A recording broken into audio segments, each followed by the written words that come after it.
self-serving, persuasive talkers of everything and nothing. We are conversation con artists.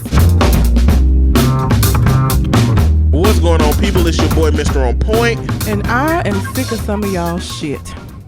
Just some? Some. Not all? Not all. Some of the shit. We're going to get into it. Also known as Calamity Red. Well, we are Conversation Con Artists, back for another fantastic episode. And I want to let you know that you can find me on Twitter and Instagram at Mr. MISTER_on point. And I could be found at red_calamity. Also, we are still doing the listener letter portion of the show. So if you have a question you would like for us to answer on the show, you can send it to our Gmail account, which is conversationconartists@gmail.com. Or you can find us on Facebook, Conversation Con Artists, and send it to us that way. We don't have a question, but I did have a topic. What's up? The last few weeks, I have been having a difficult time with some Jehovah's Witnesses. They've been coming at you? No. I have been having to deal with the ramifications of this religion as it pertains to the family unit. Oh, counseling? Yes. Not like they came to your door. Hell the fuck. I thought you had some aggressive Jehovah's Witnesses coming to your door with. I just let Remy out. They don't know he friendly. I just let the big dog out. The fuck out of here. Well, you finna get Remy set up with a 2-piece. No, they won't. They probably wouldn't hit him. I don't know. You know, let you find a Jehovah's Witness with past dog trauma. Stop knocking on my fucking door then. Oh, no, nobody's been knocking on my door. But so, and I don't know, I seriously doubt we have any Jehovah's Witnesses that listen. That would have, I feel like they would have listened to like one episode and been like, fuck this shit. There are some heathens or whatever Jehovah's Witnesses call bad people in their religion. But this whole concept of this fellowship is what's been fucking with me. I wanna, hold on a second. Okay. I know that sounds bad. I'm looking for something on here. Okay. I was like, what? We talked about it last week. Okay, Miss Twisted Tresses. Last week, after the conversation we had, or was it the week before last? Episode 164, Lock, Stock, and Two Sick Hosts. Miss Twisted Tressie said that I was a Jehovah's Witness. Oh, I was raised in it. Yes. I couldn't do nothing. Yes. I'm now considered disfellowshipped. Yes. My association was limited with my mother, who was a devout Jehovah's Witness. Yes. I could talk to y'all for hours about my experience. Look, Miss Twisted Tressies, reach out to us. Yes. On one of those platforms. Please. And let's have a conversation and see how we can set up this dialogue. Because I don't want to be disrespectful to somebody's religion, okay? Because regardless of how much shit, I give religion, there are aspects to it that I can see are beneficial. For some people, if the belief that there is a deity out there is the only thing that's keeping you from being out here fucking niggas up, have at it, okay? I appreciate that it makes you a good person, all right? So I'm not trying to be disrespectful, but it just seems that if you are this godly person cutting off a family member for some bullshit, or what I deem to be bullshit, I guess it ain't bullshit to them, but for like simple shit, I cannot wrap my, and I'm talking about kids, okay? Disfellowshipping a teenager, not another grown child that it ain't gonna impact them as much. Like, that shit is crazy to me. Like, I don't understand it. And it's very difficult from a professional standpoint to not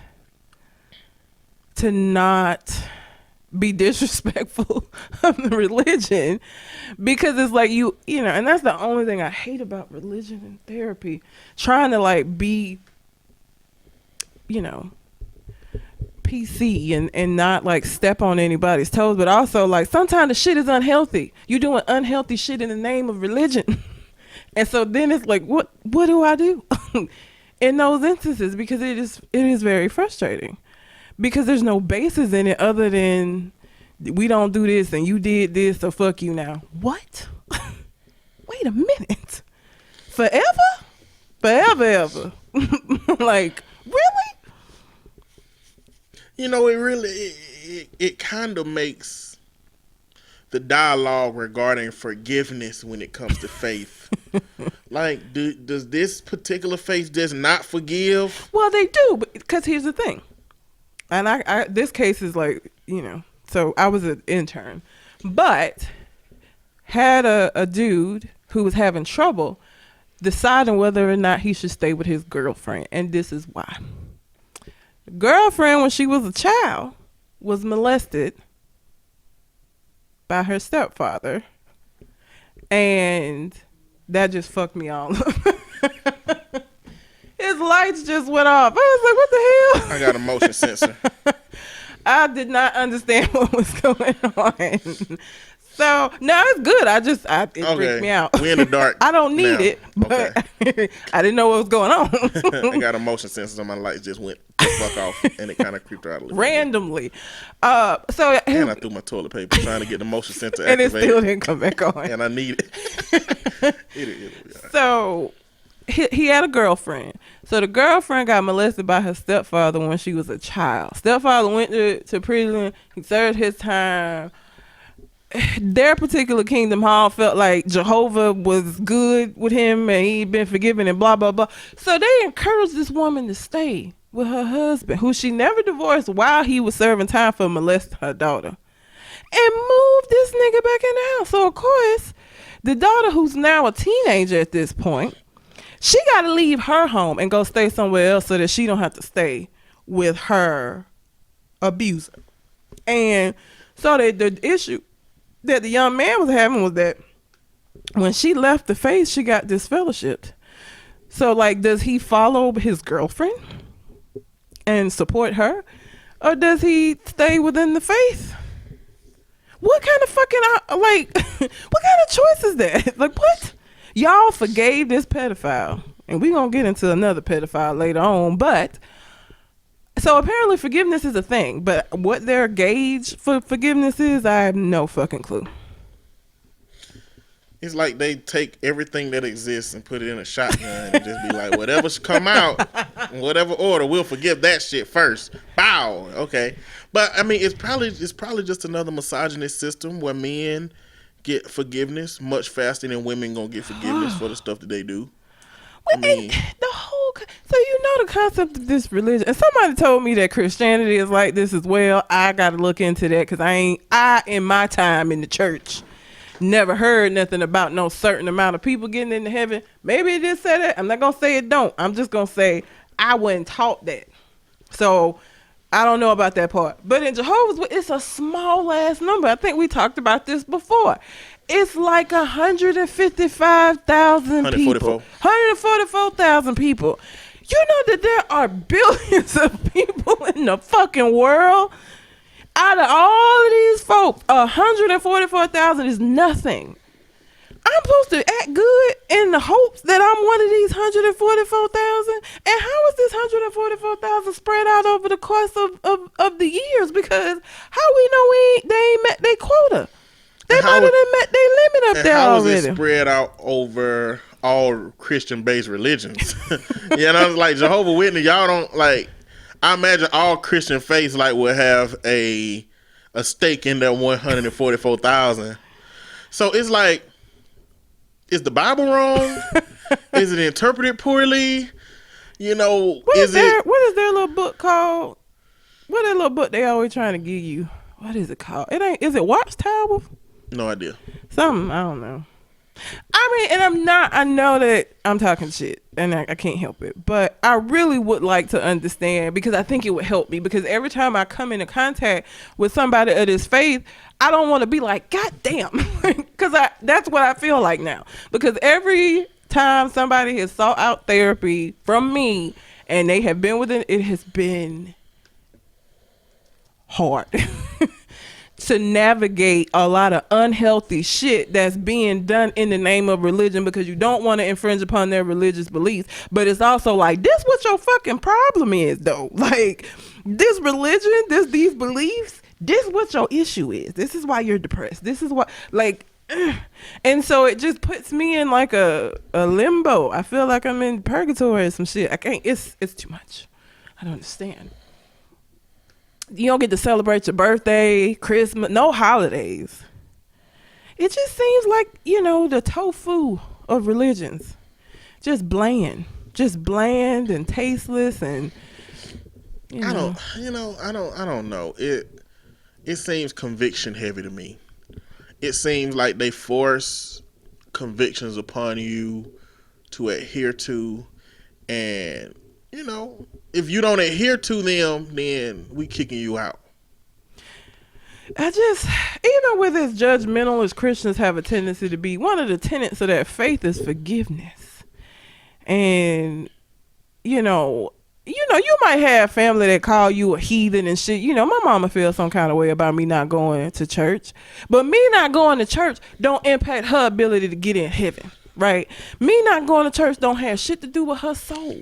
And so because of that, me not going to church is not an area of contention. Like, she ain't had to cut me the fuck completely off because I ain't sitting in somebody's church every Sunday, or I'm not abiding by the rules. You know what I'm saying? Like, I don't even have a concept of that. What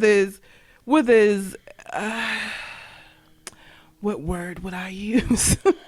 With as contrary as I would never have been able to be a Jehovah's Witness ever. Because everything you say, I'm gonna be like, no, that's stupid. Or maybe not. Maybe if I was raised in it, I would have just accepted. No, I won't even say that, because I was raised in Christianity and I still question it. So with the personality that I have, I feel like I would have been questioning shit, and I got disfellowshipped. So I don't know. So there was an episode of Scrubs, and if you've been listening to the show a while, you probably done caught about 10 Scrubs references. He's a huge Scrubs fan that I've thrown out. I like Scrubs. And you know what? Every time I meet a doctor, I just met a pediatrician over the holidays. Mm-hmm. Her husband was in med school. They said that Scrubs is the most accurate. Scrubs is the most accurate medical show out of the history of medical shows. Scrubs is the most accurate. The comedy medical show is the one that's most accurate, which is interesting. But they had a Jehovah's Witness patient one day, and this was the exchange. And I like Dr. Cox. If you don't know the show, Dr. Cox is hilarious. just the asshole he's doctor. Such an asshole. That's he got why I like the him. best quotables ever. Watch Scrubs. I know it's old. Watch it anyway. The nurse comes in and introduces it. Miss London, this is Dr. Cox. He's going to be your doctor. He says, good news, your intestinal bleeding can be fixed with a very simple surgery. She says, surgery? I'm a Jehovah's Witness. I can't get a transfusion. We believe that blood should not be passed from person to person. And he said, well, I'm a doctor, and we believe that without surgery, a patient in your condition can suffer from a major case of deadness. So it's like, I don't know, the depth, you can't have a transfusion. I had an aunt that died. My grandmother's sister. You got I didn't know you had family that was Jehovah's She the only one. She gone now. Was the only one. She was the only one. And I feel so bad. And this is gonna let you know how much of assholes my whole family is.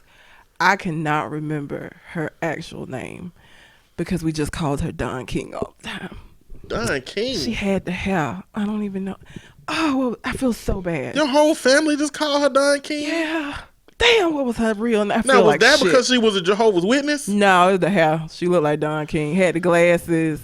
Looked like Don King. I'm saying, was she that disconnected from the family because she was a Jehovah's Witness? Oh, yeah. Because she not going to come. Most families get together when? During the holidays. Jehovah's Witnesses don't celebrate holidays, so we ain't see her ass. So she grew up with holidays, and at some point she was like, you know what? Holidays and birthdays and shit, ain't necessary. Yes. I'm going to go ahead and skip these. So she got seriously ill. I want to say gangrene had set up in her leg. Something very, very serious. Okay. Gang green. I hate you. Doris. Ain't Doris. Okay. Yes, Ain't Doris was her name. Doris King. They were going up to the hospital begging her. Okay. They can save you. Like, all they have to do is this. wasn't fucking having it. Checked herself out. You know, they make you sign the paper that said, we told her we could save her, basically, and she declined. So if you go out of here and die, we can't be sued type shit. She signed that shit and left and went home, and about a week later. It's not funny. I mean, it's things that I think I would die over. But that Faith ain't one of them, you know. I mean, if the treatment of what I had, they had to open my ass all the way up, then I'll be like, no, thank you. I just die. I'd rather just, death, please. like I have a tall order of death to go. And she was the only one of my grandmother's sisters. And she the only person in our family that I know of that was a Jehovah's Witness. Ain't nobody else a Jehovah's Witness. She wasn't raised that way. So yeah, we ain't really, and she was a little off. Okay. Like, a little something wasn't quite right with Aunt Doris anyway. So that didn't help. But, everybody kept trying, and she just was not, because she didn't want to do anything. Here's the thing. You died. Did she get into heaven? Was she one of the 100? Or did you die for no fucking reason? You know what I'm saying? Like, I just don't understand. I don't understand. But It just make more sense to me that religion ain't real. And there's no after death implications to dying. You just die, and maybe your soul gets recycled, or maybe it don't. I feel like I'd be with the recycling if it was a better life than the one. Like, I don't want to come back and it be no shit. Like, I don't need that. Just leave me dead. Let me just be dead. I want to come back. Even if it's a shitty existence, I don't want to live through that shit. Like, shittier than this we life will now. remember. I don't give a shit, man. Nah. Kill me. Like, I want to be just dead. I don't have any recollection of any kind of past life. Yeah. Which means that if we have a new lives, the system worked very well. But you have some kids that like are born in geniuses. I'm like, maybe they remember shit from their past life. But this is what I'm saying. I wouldn't want to go through life a Bill Gates and then come back and I'm just, Tyrone from Smiley Court. Like, I don't want. You're not gonna remember being Bill Gates. But I don't care. Like, I don't want to have to keep cycling through. What if when you died, not gonna call it heaven, we just gonna call it the waiting room, and you could look at a book and you can go through all your past lives and look to see what you were and how they played out. Like, if I saw that it was more bad lives than good, I'd be like, I'm done. Fuck it. So for you, the essence of life should be valued by how good it is for you, not just the fact that it's life. Who the fuck? Why would you want to just live? Like, just to be here? But because, like, to a certain degree, the effort that you put into it can be what you get out of it. Sometimes. But what I'm saying, so even if it's 50-50 that you might have a good life, you might have a bad life, the possibility that you might have a bad life is enough for you to say, I don't want to even try. And it's a Monday where I done had a shit day at work, so this might not be the day to ask me this. We don't need no deeply philosophical dilemmas for Red today, y'all. Damn. I might just right now, my answer is, if it isn't going to be a better life than what I'm living currently, fuck it. I want to keep coming back. I want to keep coming back. I'll be dead. But I also think that becoming a poorest human ain't even the worst thing. Like, or imagine coming back as like a fucking fish that live deep in the subterranean, sub-freezing levels of the ocean. I'd rather come back as an animal in my natural habitat where it doesn't, like, I'd rather that shit than to come back as a human with all of the frailties of being human and all the emotions and all the failures. And as a fish, I wouldn't know no shit. All I know is the deepness and the coldness of the ocean. How you know? Them fish you think fish down there like, damn, I hate being in this ice cold water. I'm gonna tell you, Disney got me fucked up because Disney got me thinking it's fish daddies looking for their little kid fish.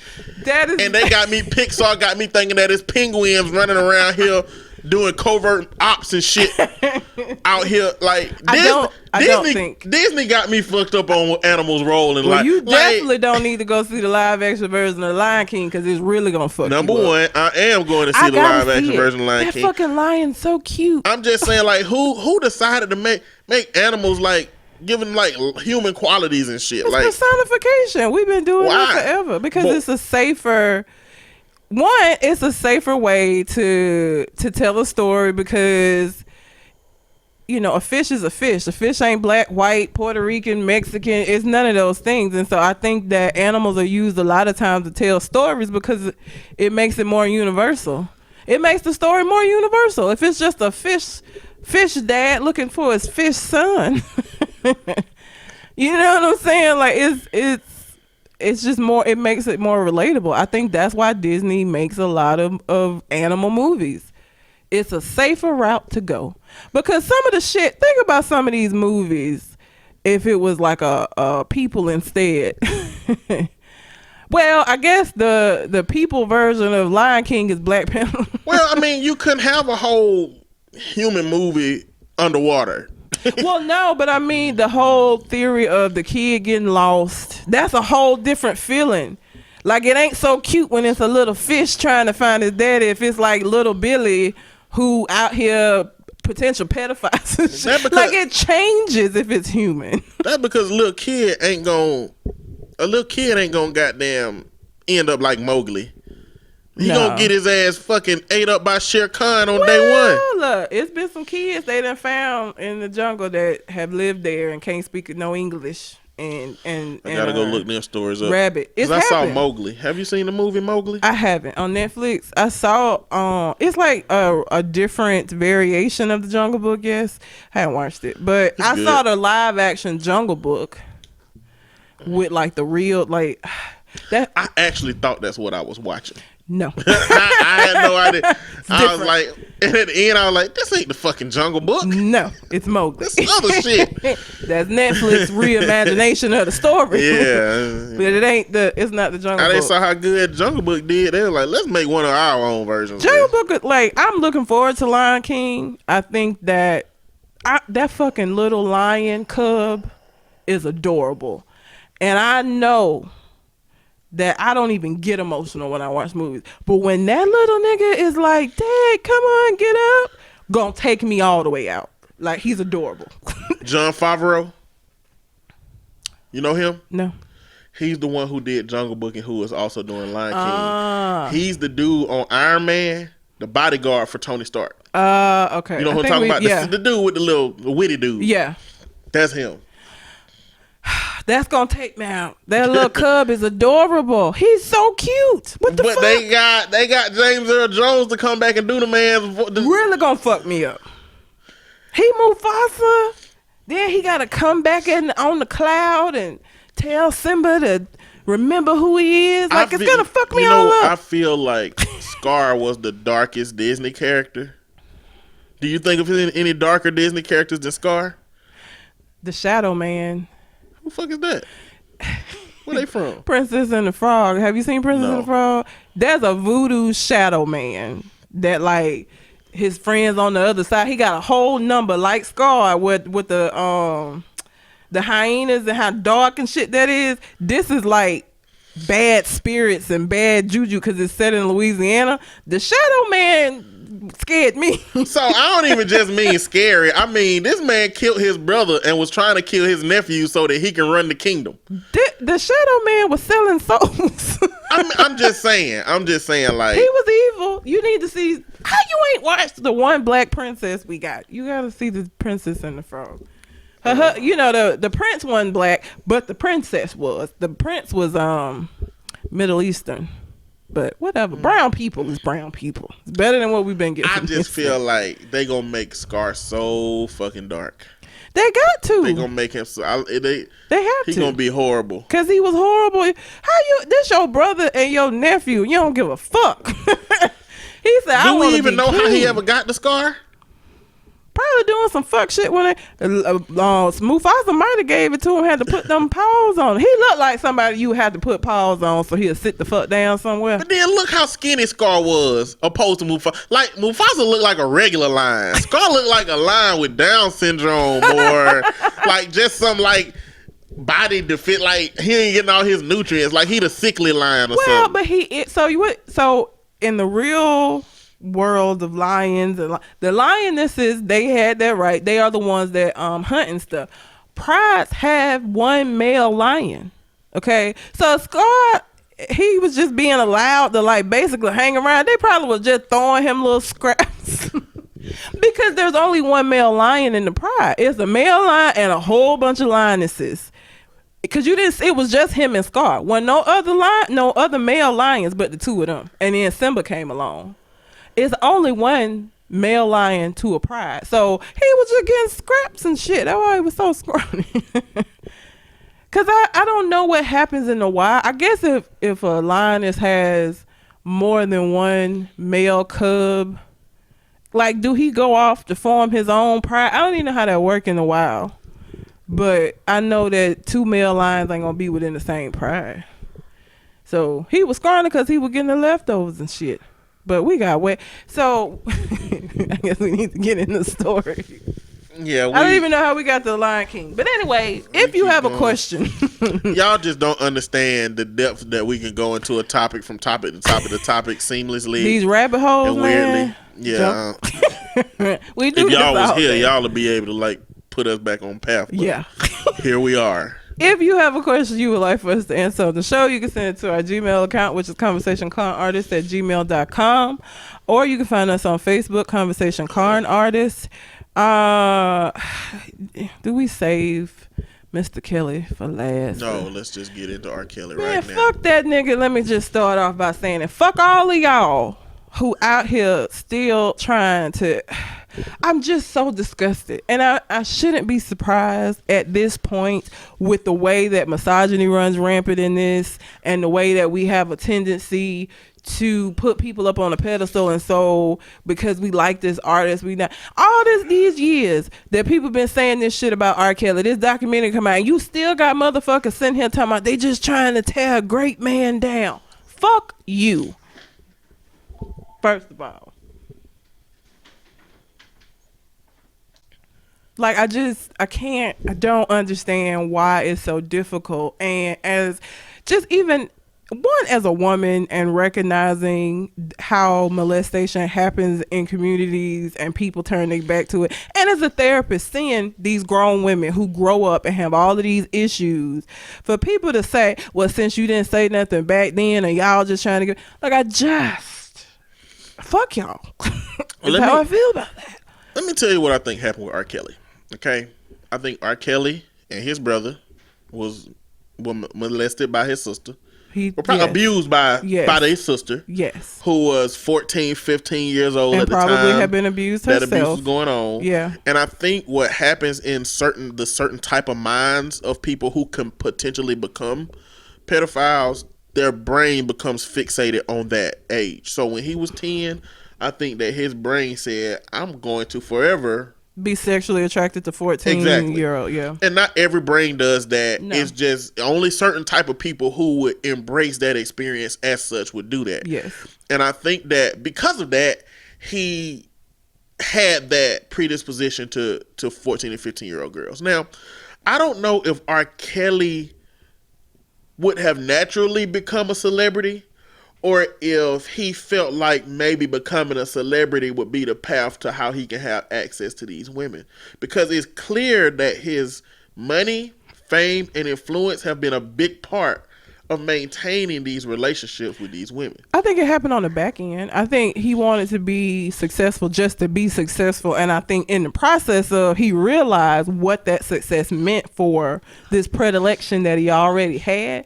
I don't know that I would say he became famous or became successful for access. I think that once he realized that he could have access, he took advantage of that. And just real quick, for everybody who keeps saying, well, where the documentary on Harvey Weinstein and where the documentary on it, I don't understand why you think that somehow absolves R. Kelly because it's white men out here doing the same shit. It's fucked up. I don't care who does it. Like, that whole argument is just hilarious to me because it's like, okay, so because they don't have a documentary and because you don't feel like people are going at them the way that they should, he should just be free to be out here doing bullshit. Like, but the reality is, R. Kelly is just another Harvey Weinstein. He is. He is just another Woody Allen. He is. He's been getting away with this for some time. It's not a secret. No, That's that's the thing. They've been saying this for years. That if any of you make, or anybody that you know makes the comparison to another person that's been getting away with it, making a lateral comparison makes it seem like you're caping for the other person. Because I've had people saying, I'm not giving R. Kelly a pass, but if you have to put that out there first, if you got to put a disclaimer, I'm not caping for him, but whatever follows that is usually bullshit. But moving on, so R. Kelly got to his fame. Yes. And he used that fame to have access to these young girls. Yes. Now, a lot of people have been saying stuff like, well, when are we going to talk about young boys being abused? Now, my problem with that is, if we would have talked about that the day before the R. Kelly documentary came out, let's have that conversation. But like, you just all lives matter that shit. Basically. When you say, when R. Kelly come out and it's about a grown man abusing girls, then you come out and say, well, what about boys that get abused? Like, that is a legitimate topic. But at this moment, it seems to only serve to invalidate the topic at hand. But either way, when that dialogue comes out, yes, R. Kelly was abused. Yes. And it's well documented, and society knows that if you're abused, if you get therapy, you get counseling, you can overcome that abuse. And be fine. You can overcome all of that stuff, and you can be fine. And R. Kelly should have came out when he was abused at some point and talked about it. Yes. But what R. Kelly chose to do is he chose to not talk about it. He chose to act on the subsequent impact of his abuse, and he became an abuser. Yep. So a horrific at a certain abuser. point, from my perspective, at a certain point, the weight of the damage that you do weighs more than how you came to become a person that would damage. Yes. So at a certain point, like, you can't hide your demons from the world, become a demon, and then use your experiences that made you a demon as an excuse. Well, I'm not responsible because this happened to me. So at a certain point, so for me, R. Kelly, like, that ship is sailed. Yeah. There is no point to make the argument about him being abused. He should have done something about that other than abuse people, because now he's created a wave of people that's going to have life and relationship and sexual difficulties because of what he done put them through. Because that is the truth of trauma. That is the truth of sexual abuse. Like, people think that, it was so long ago, it don't matter. What you have to understand is those experiences follow people their whole fucking life.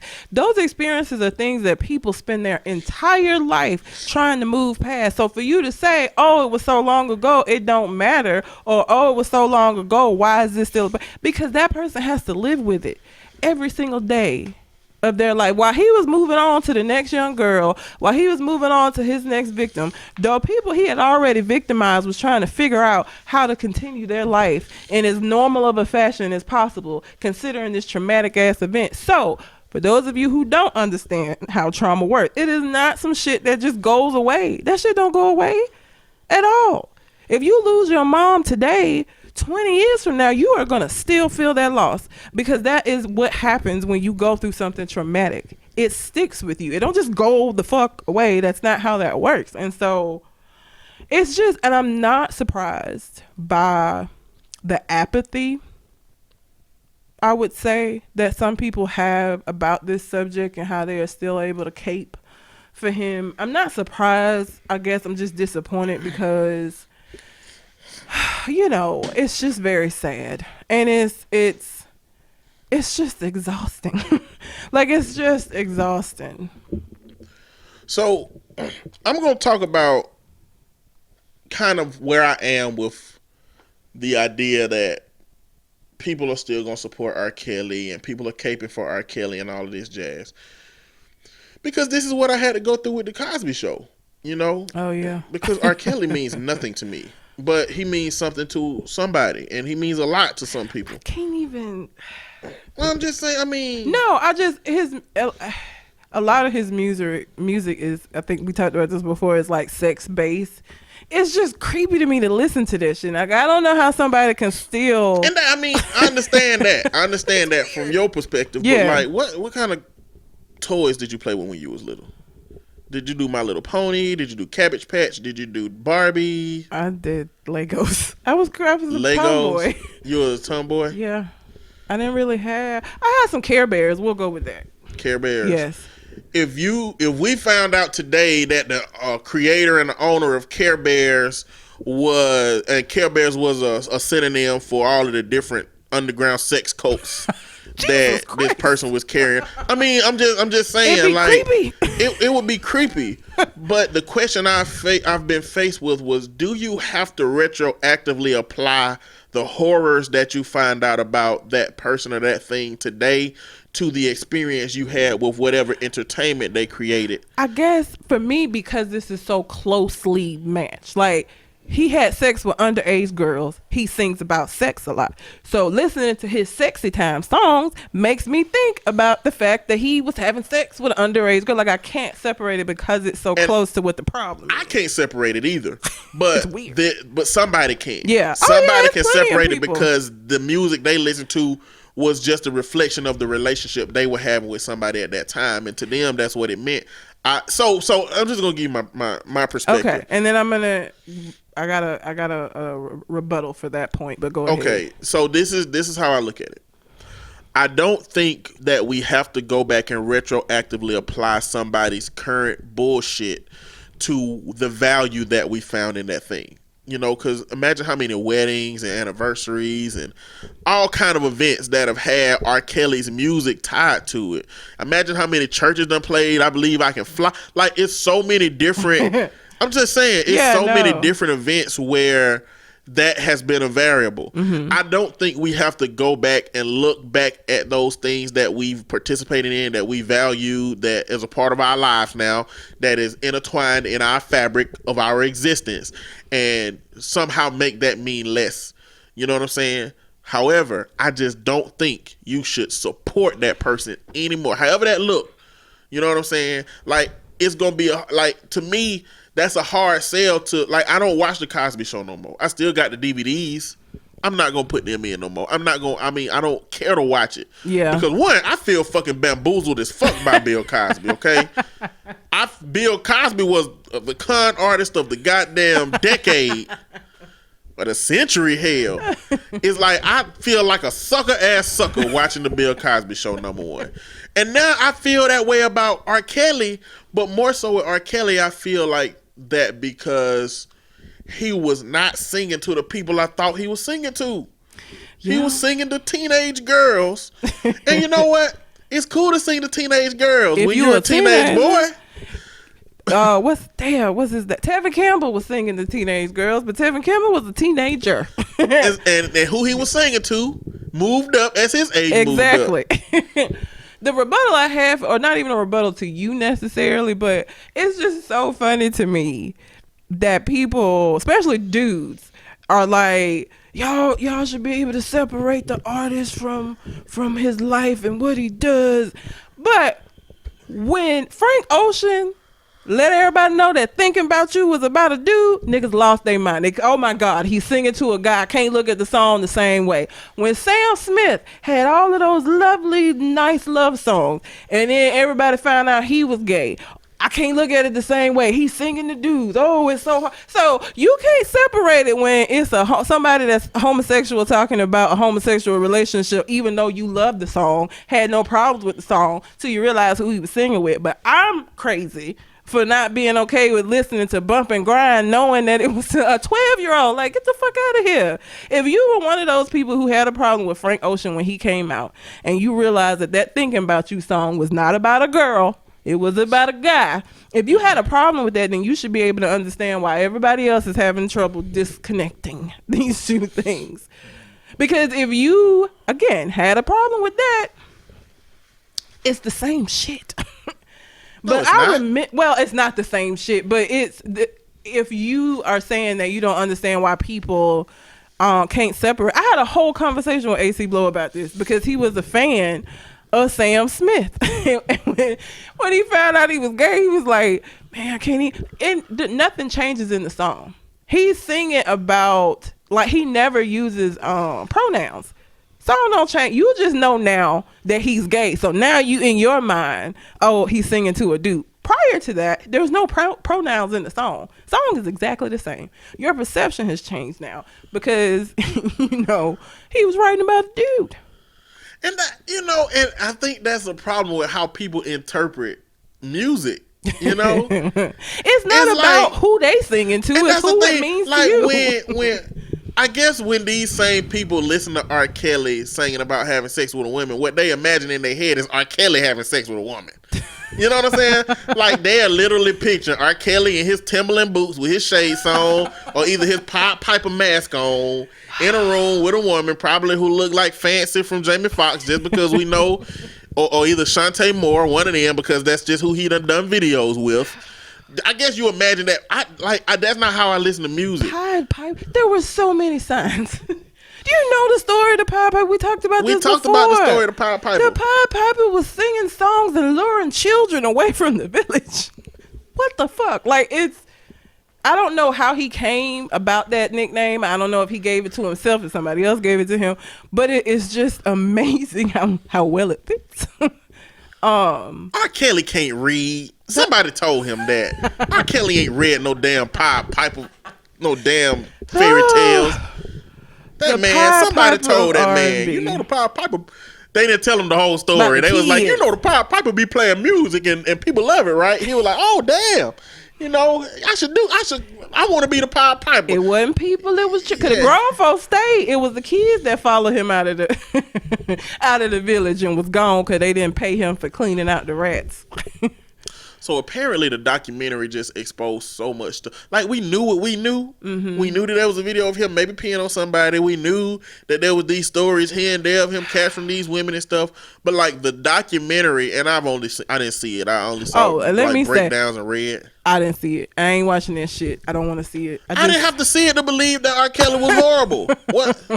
What else am I supposed to find out about R. Kelly in this situation? I don't need to know the grimy details. It's disturbing on its face. But what it's saying is that it's been a lot of people who have known about this behavior who have been enablers of his behavior.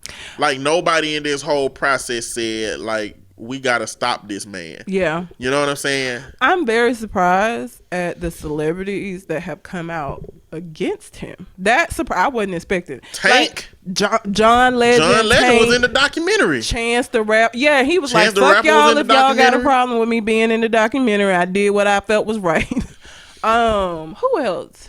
Meek Mill. I mean, there's been a lot of people who have come out and said, Omarion, talking about he said after the tour they already done cashed that check, so he can't do it right now. But after the tour, he won't sing no more B2K songs written by R. Kelly. He can't do it right now. They didn't cash the check already, so he got to perform. But after the tour, he will no longer do B2K songs written by R. Kelly. So I mean, I was surprised by that because usually in the music industry, especially with Meek Mill was surprised, like especially with like hip hop art, that ain't them taking a stance on some shit like this is surprising to me. So I was very surprised, pleasantly. So it ain't a surprise to me with Meek Mill. I feel like Meek Mill got prison PTSD. He coming out talking about all kind of social justice shit now. I don't know what happened to him in there, but look, he came out talking for real. A lot of them need to go to prison. Gucci Mane came out. He been living his best life. They say Gucci Mane is a clone. I know that's what they say. But he has been living his best life since he got out of prison. Meek Mill has got some sense by themselves since maybe they all need to serve some time and come out and have some sense. I don't Nah, know. that ain't how it always happens. Sometimes people come out and they stab somebody on the street after they get into an argument. Well, Remy Ma stabbed somebody to get into prison. She ain't stabbed nobody since she been out. You think Remy Ma still don't have stab potential? Oh, she still has. I know she got high stab potential. Remy Ma is a goon. She. Oh hell yeah! Let some woman come up trying to touch on Papoose. I'm still upset. His name is Papoose. That is the stupid. He chose that name. I know, but Papoose. Even saying it's just Papoose. It's just not natural to say. It's not. There's so many conflicting syllables. Papoose. And every time I hear his name, it just makes me think of the little thing you carry the babies in, because that's called a papoose. I wonder if she called him Pap or Poose. Both of them are horrible. Jesus. Yes, they are both horrible. Maybe she'd be like Papoo. Pap. I think everybody calls him Pap. That's horrible. It is. It is horrible. But fuck R. Kelly and all of these apologists that are like, oh, but this and that, and what about the parents? And it's enough blame and it's enough shame to go around. Okay. Just again, you're not pulling any responsibility away from him by saying, but what about this and what about that and then this over here. He still is somebody that was taking advantage of young girls for years. So I mean, you can say what you want and try to redirect and misdirect and do all of those things, but the fact of the matter is that your fave is a pedophile, has been a pedophile. It just is what it is. Sorry. And look, if you're going to continue to listen to R. Kelly and continue to support R. Kelly, and people ask you why you support R. Kelly, why you a R. Kelly fan, just simply say, I'm grown as fuck and I can do what I want to do. Yeah. Because there is literally no other good ass reason why the fuck you should support R. Kelly. True. And continue to listen to his shit. Just tell them I'm grown as fuck and I do what I want to do. You ain't gonna be doing nothing but make yourself look dumb as hell to come up with reasons why. Oh, because them victims, they made them decisions. They did that. Oh, because they knew what R. Kelly was before the parents were. Like, you just gonna make yourself look dumb as hell to continue to come up with bullshit ass excuses for a grown man that don't give a fuck that you exist. And let me tell you because you're older than 15. Listen, 15-year-olds are stupid, okay? They are not, because here's everybody that keeps saying, well, but they old enough to know right from wrong. There is a reason that you have to stay under the care of your parents for a certain amount of time. And even then, you get out and you go to college and do stupid ass shit, but it's a little better than you getting sent out at 15. A 16-year-old can't even legally pump gas in a bunch of states. The state determined that you can't even take this thing with a handle on it, stick it in your vehicle, and watch the numbers increase. They've decided that you at 16 in some states, you can't even do that. So telling me that they have the ability to consent to sex with a grown ass man, you kiss my ass. And I want you to keep this same energy. If your 15-year-old decide to run off with a grown ass man, keep this same energy. If your sister decide, your cousin, somebody that you actually give a shit about, keep that same energy about how they able to make their own decision. Don't just do this because it's not people that are connected to you. Apathetic ass. And let me say this. I do believe that there are 15 and 16-year-old girls with a high level of intelligence, a high level of agency over their bodies, a high understanding of what they can get from a man, and women who will try to go and get that from a man. But you know what? That's just a fucking smart-ass 15-year-old being a smart-ass 15-year-old. They gonna try to get what they can. Yes. But you, as the adult, you have the responsibility to say no. I promise you, fucking 20-something-year-old man that don't want to be with a 15-year-old ain't gonna be with a 15-year-old just because she fucking want to be with an older man. Yep. It takes a man who wants to be with a young girl to be with a young girl and for that shit to happen. Yep. So kill that whole argument. Kill that whole, argument about they old enough to make the decision. Right. No, they maybe they are old enough to make the decision.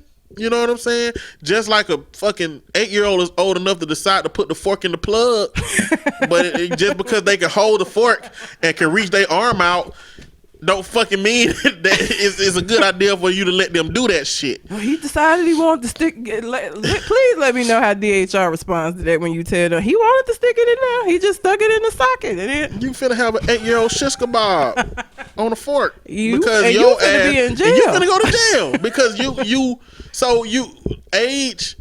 We know our society standards and norms. Yep. Okay, our society says that 15 is too young. It is. In some states, 16. You got some wiggle room. Yeah, you might be able to pull that off. Unfortunately, you shouldn't. Hell no. As a grown man, you shouldn't. But I just think back to when I worked with it.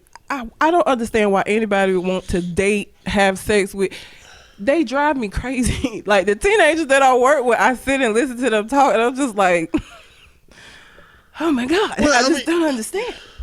The thing about other than somebody wanting to take advantage. Let's talk about domestic violence for a quick second to bring back to a point. With domestic violence, if a man shoot in the dark with choosing the person that he's going to abuse physically, he gonna get a Saturday night special. Okay, he gonna get shot in the stomach 3 times before he even knew what the fuck went on. So it's in his best interest to know how to choose somebody that he can abuse. Yeah. And will accept that. That's par for the course. The reason that a lot of pedophiles deal with the reason that it's an advantage for pedophiles when they are predators in the way that R. Kelly is a predator is that a 15-year-old they can be manipulated. Yeah. A 15-year-old, their brain ain't fully developed. A 15-year-old is really easy to distract them with shiny things. You know what I'm saying? So, I mean, R. Kelly and other people know how to do this. And the thing about R. Kelly is he's done this in the face of some parents, in the face of some staff, in the face of bodyguards, in the face of the women that he's been with. He's done this in the face of everybody and gotten away with it. And for men, especially, well, really for anybody caping for R. Kelly, you're going to compromise yourself when somebody needs to be listened to, and you're the one that needs to listen to them. They're gonna remember this shit. They're gonna remember that you supported R. Kelly through his shenanigans, even though these women spoke out, and you still bumping fucking 12 play. Yeah. I don't care how good of an album you say the shit was. I don't care if at the time that it came out it was an important album in your life. Find a new fucking album today and start playing that shit because R. Kelly needs to be canceled. Motherfuckers, mute R. Kelly, silence R. Kelly, R. Kelly shut the fuck up. Whatever hashtags y'all want to put on that shit to make R. Kelly not relevant, do that. Please, let's fucking Chrisette Michelle his ass, goddamn. It's crazy that if R. Kelly went to go perform with Trump, we might cancel his ass, but he got down messing with little girls, like, and we've known that it's like, well, 12 play. Like, shut the fuck up. We already talked about this, and I keep seeing it. I don't know why I keep seeing people talking about, well, so why do y'all think that, you know, our grandparents was able to stay married for 30, 50 years. I every time I see those posts, I have to be like, Red, don't do it. Like, don't engage. Because my immediate reaction is like, you're stupid. Especially when it's women. Oh my God. We talked about that 2 weeks ago, right? But I keep seeing posts about it. Like, about how people get divorced too fast, and we talked about how even the ones that stayed together, the women was fucking the dudes, shooting them, and man, listen, men are trash. Okay, listen, I'm a man and I'm not trash. I'm not gonna say all men are trash. I'm not gonna say all men are trash. I mean, well, this is the thing. Clearly, not all men are trash. Yes. You know what I'm saying? It's obviously like. If you go into a trash dump now, you'll find $20 if you're looking at that motherfucker long enough. You know what I'm saying? But what I'm saying is, and what I say to women, and what I say to women who are friends that's looking for relationship advice, is that you need to do your due diligence when it comes to dealing with fucking dudes, okay? Not fucking dudes, like having sex with them, but just dudes. When it comes to dudes, you need to do your due diligence, okay? You need to treat him like he is a con artist that's gonna murder your whole family on day one. I treat everybody like I seen him on ID channel. And you let him build from that. Like, let him build from that. You know, because I feel like men have been the problem, generally speaking. You know, from them olden days, you know, like where men could get away and do what they wanted to do just because women didn't have no options. I had having other families and shit. Now that women it's like, we ain't gotta deal with this shit. I'll just be single as fuck, raise my own child and whatever. Now men out here don't know how to damn act. Well, my grandparents stayed together because your grandma couldn't go nowhere. And she tried to poison him on several occasions. So let's not do that. Cooking for that man every day. Contemplate murdering him and killing herself. And you don't know that part of the story though, do you? I just hate when I see that shit. It's like you are looking at it from a lens of you just want to be able to do what the fuck it is you want to do, or you one of these pick-me's who out here wanting to say what they need to say in order for men to be like, oh, okay. No. If you want to think that I'm contrary, fine. If that means that I never get married, fine. Because what I'm not going to do is be with somebody that is going to treat me any kind of way. I ain't got time for that. Not at all. I don't have the patience for that. Okay, I said men are trash. You know, clearly that's in jest. We are not trash. We are humans. And trash is trash. Okay? But I do want you to understand, men, that you should not expect a woman to value you for what you believe you're worth when she meets you. Okay? You're going to have to show her that you're worth what you believe you're worth. Mm-hmm. Otherwise, she shouldn't believe you worth shit. Nope. Like, you gotta, like, show me. Yep. You know, motherfucker give you a resume and be like, I'm all these great things. Date me. You know what I'm saying? And, you know, she reading that shit and she like, yeah, you know what I'm saying? This look good. You know, but that ain't how that shit work. That's how it work for jobs. Anybody, well, not even that. I got a PhD on my resume.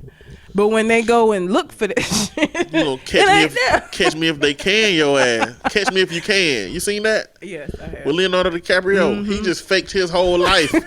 He pretended to be every single thing. Yep. You know, and it's a lot of dudes out here doing that. You know, I'm just saying, do your due diligence, women, men too. Don't get me wrong. Oh no, like, yeah, because do your due diligence, but I think the risk is higher for women. It is, but there's some bitches out here. Don't get me wrong. I think the risk you have with women is them just being crazy because of past men. I mean, I think that's what you risk when you don't do your due diligence with women. You know what I'm saying?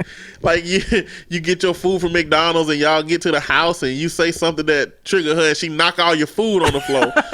Like the worst thing that my cousin is pretty chill and pretty cool, you know, but the girl he was dating, he said he lost it when she knocked the taco out his hand. You know what I'm saying? Like, hell she knock a taco out his hand for? She was just like all in his face, and he was just like, "I'm just gonna ignore her." You know, to a degree. She was on a. She was high. Mm-hmm. It was like his first experience with a substance user. Oh. And like she was all in his face, and he was like, "I'm not gonna entertain her while she's high or whatever. She'll stop at some point." And he was fixing his taco on the countertop, and he picked it up, bite it, and she knocked that shit out of his hand. He said he lost it. He said he had to leave. He had to leave the apartment before he do some crazy shit. All in his face, he was fine, but not the taco out his head. That's the last straw. Well, I'm saying like the worst. I think when you don't do your due diligence as a man, you're gonna have a woman who is crazy, and maybe a woman who maybe she's sexually promiscuous and she just mess with other dudes. But you know, I'm inclined to believe that when women do that, it's mostly from like past trauma or something like that. Like men legitimately be out here trying to create different lives and different stories to actually deal with multiple women. I told you about my person that had a baby by somebody and didn't know his real name. She knew the name he told her, and the baby got the fake last name. And then she found out that wasn't his name and he had a whole wife. and children. So it happens. Baby Shaggy out here talking about it wasn't me. It wasn't me. It was. I saw you. You stared me in my eyes and then walked away. Did you but catch it was me you. on the camera? No, Where's it your wasn't proof? me. This ain't the court of law. Tiffany Haddish. Did you see this? I wanted to get your opinion because I said I didn't think that she was funny. I think that she was reading scripts that were written that were funny, and that I didn't think that she would be able to do stand up. She got booed. They booed and walked out on her. Okay. And I think you had said you didn't have enough evidence to state whether or not she would be good. Now she was like, she has a strong feeling that it'll never happen again. I guess she's gonna work she'll on never her. get booed again? Yeah, she's gonna work on her material, I guess. But I just don't think she's funny. I don't think that she is the kind of funny that can do a stand-up show and have people sit through it and laugh and be like a Kevin Hart or with the hair. What's his name? Cat Williams. Or I just don't find her to be that kind of funny. Personally, I don't even find her funny in the movies that she in. She annoys me. She's like the Adam Sandler of black female comedy.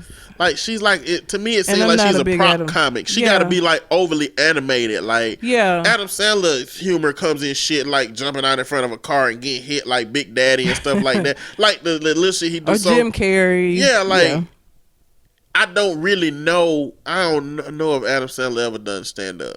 I think he has done stand up. He has. I think so. But Tiffany Haddish is if you want to get the best laughs out of her, it's gonna have to be off the cuff, quid pro quo. And I really feel like her stories are funny. I think she's a good storyteller. I don't know what her set is, but most comedians tell stories. So I don't know if she didn't tell none of the stories because she couldn't tell any one she didn't tell before that. She would have to tell new stories, but Charlie Murphy and his Rick James stories will live on in infamy. The shit is hilarious. Without even Dave Chappelle reenacting it, just listening to him talk and tell those stories. I think she is. I just think she make bad decisions. We'll see. I think so. The thing is, when I say that, I mean I think it's really hard to look at the life story that she tells. When she tells it funny, but it's fucked up shit that she's telling in a funny way. Yeah, but Kevin Hart about his dad being on drugs but it's hilarious. It's fucked up, but it's hilarious, and you still laugh, and it's not. I don't know. It's just not, something with her. It is not. It is nowhere near as fucked up as Tiffany Haddish pimping story and stuff. Well, yeah. Not even that. Tiffany Haddish's story is that she was a young kid growing up with her mama and 3 or 4 of her siblings, and her mama was a power player. Her mama was a baller. Her mama had real estate, had all kind of shit going on. Her mama had a car wreck, and her brain function went down so low that all she became is a chronic abuser of them. And because of that, she took care. So what happened was the mama had a car wreck, and Tiffany Haddish and all her siblings were supposed to be with her because mama never let Tiffany watch her siblings. She begged her that day to let her watch them, and when she did, her mama had a car wreck, and the mama told him, don't call nobody, don't answer the phone for nobody. And 3 days passed and they ran out of food, and so she called her grandmama and said, it's been 3 days, we hadn't heard from mama. And they found out that she was in a hospital in critical condition. So her now, but do she tell jokes about that? Yeah, she tell this shit hilarious. She tell this shit in a funny way. And how do you talk about that? You have to I don't think she tells this particular part in a funny way, but it's surrounded by jokes. Even the little stuff I'm saying, all the shit she tell around is surrounded by joke. This ain't even the most fucked up part of this story. So mama got out and became a chronic abuser, right? So after mama started abusing the kids to a certain degree, they got removed and sent to foster care. This is when a lot of her trauma came about, because her trauma from so when she went into foster care, the foster care she was in had bunk beds, and the bunk bed, she was on the bottom bunk, and like when kids attacking you, like you can't get out of the bottom bunk. So she tell a story about how she went to the Church of Scientology because she didn't have nowhere to live. And so she was going to go live in the Church of Scientology and all of this shit. And it turns out that she went through everything. She just really wanted somewhere to stay. And when they took her to the back, it was a bunk bed. And she went the fuck off. Like trauma. Like it resurged for her, and she went off, and she said they never let anybody go from Scientology after you get to that point. But they said that she could go. Because she said she was not finna sleep in no motherfucking bunk bed. You know? But as she got older, she decided to look for her dad. And her dad, found her dad. Well, she asked, and this is another thing. None of this is funny. None of it's funny. But she surrounded, all this stuff I'm telling you in the interviews and stuff, she's surrounded with jokes. I just ain't never laughed at her in But let me keep going real quick. So she told this dude, I can't remember. Damn, I can't. Well, she told this dude, if you can find my daddy, I'll marry you. He was like a detective or something like that. And this the dude she be talking about in her book that was kind of abusive. But he found her daddy and she married him because she said, I'm a lady of my word. But this is what I'm saying. She make bad decisions. But I don't remember if it's her daddy or her stepdaddy, but she had a conversation with him. And the reason her mama had a car wreck is because he cut the brake line. The fuck? He cut the brake line. And he told her that all of them were supposed to be in there. And this was a conversation she had with this man at a bar. What kind of family annihilation shit is that? I don't know. But so what I'm saying is these the stories that she's telling in the interviews, and she tell jokes around it, but like it's really conflicting to be able to laugh at that shit because it's fucked up. But I think what she's good at is telling her life stories. They just so fucked up that it's hard to laugh at them. So to me, it's been really hard to gauge where her humor has been at and where her comedy is at. You know, I seen some of her old stand. I mean, she been doing stand up for years. You know what I'm saying? Like, if you go Tiffany Haddish Laugh Factory, she got some old comedy. I mean, you know, hit or miss. Not more miss than hit. She missed in Miami. Well, you know, either way, I wish I was not funny and able to amass a whole bunch of money as a comedian. Shit, she doing a thing now. Listen, she is absolute. I don't get it. I never have. Like, I don't find her funny. She's not funny to me. Like, her over the top. And I mean, the only over the top person like that, and it even only certain movies, is Jim Carrey. That's the only person. I don't like that goofy shit. Like, it ain't funny to me. Like, being goofy, you goof. You're a goof. You it's not funny. I like Jim. I know. I was like, Jim wait. Carrey's goofiness in Liar Liar. Yeah, like movies like Liar Liar. I liked the movie where he became God. Bruce Almighty. Like those kind of movies, but like the Ace Venturas, and it was a little over the top. Yeah. So, but Tiffany Haddish, like I've never gotten the hype around her. She just ain't funny to me. She just isn't funny. I like Tiffany Haddish. But yeah, I'm hard pressed to find some things that she was in that I've laughed at, but I like her tenacity. Now she got that in spades. Like, she out here on Lowry's just knowing boxes. her story, you know, like there are people out here who when I hear their stories and stuff, it's like the rose that grew from concrete type situation. Mm-hmm. Like, she's one of them people. It's a lot of those people to me. Yeah, but she definitely one is. Of those people. Yeah, she is. So Cintoya Brown. Finally. She's finally been granted clemency. Finally. And if you don't know the Cintoya Brown story, basically she was a 16-year-old who was purchased by a man for sex. Yeah. And she shot the man in the head because, you know, and clearly this is a life that she was in. So I mean, having sex with a man wasn't a big deal. I don't think it was like this was her first time. But something scared her and she shot the man in the head.